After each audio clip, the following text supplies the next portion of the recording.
एक गुरुकुल में नित्य ध्यान मेडिटेट करने का नियम था। साधना करने के बाद अपनी प्रगति अपने गुरु को बतानी पड़ती थी।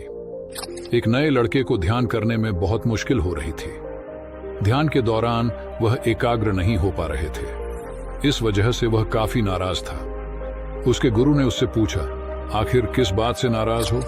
लड़के ने कहा, मैं जब भी साधना करता हूं कभी कभी कोई बात करने आ जाता है, कभी कभी कोई बिल्ली या अन्य जानवर आ जाता है। गुरु ने लड़के से कहा कि तुम अपने आसपास की हर चीज पर गुस्सा हो रहे हो, जबकि ध्यान का वास्तविक उद्देश्य गुस्से से बचना है।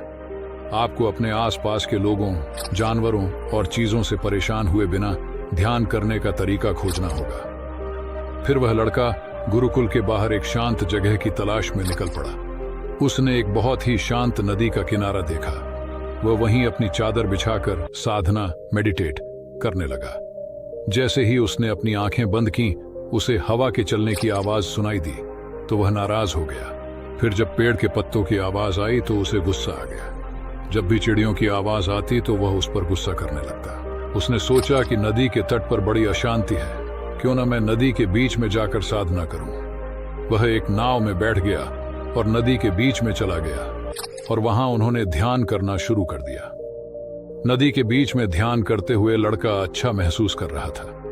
फिर वह रोज नाव में बैठकर नदी के बीच में जाकर साधना करने लगा। अब वह खुश था कि कोई उसे परेशान नहीं कर रहा था और वह ध्यान करने में सक्षम है। एक दिन नदी में ध्यान करते हुए उसने पानी के छींटे मारने की आवाज सुनी। जब उसने अपनी आंखें खोली तो उसने देखा कि एक बड़ी सी नाव उसकी ओर आ रही है।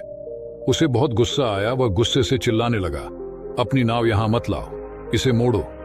लेकिन उस नाव ने लड़के की नाव को टक्कर मार दी। लड़का था लाल पीला, लेकिन जब उसने उस बड़ी नाव में देखा, वहां उसमें कोई नहीं था। तेज हवा के कारण वह नाव वहां आ गई थी और पानी के कारण। इतने में लड़के को फिर से अपने गुरु का प्रश्न याद आ गया, आप वास्तव में किससे नाराज हैं? लड़का समझ गया कि वह लोगों या स्थिति के कारण गुस्सा नहीं हो रहा है, बल्कि यह अपनी ही प्रतिक्रिया पर आ रहा था।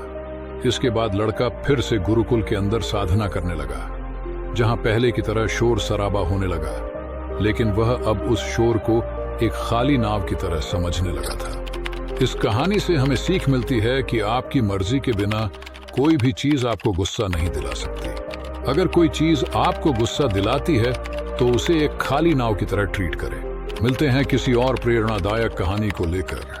तब तक के लिए धन्यवाद।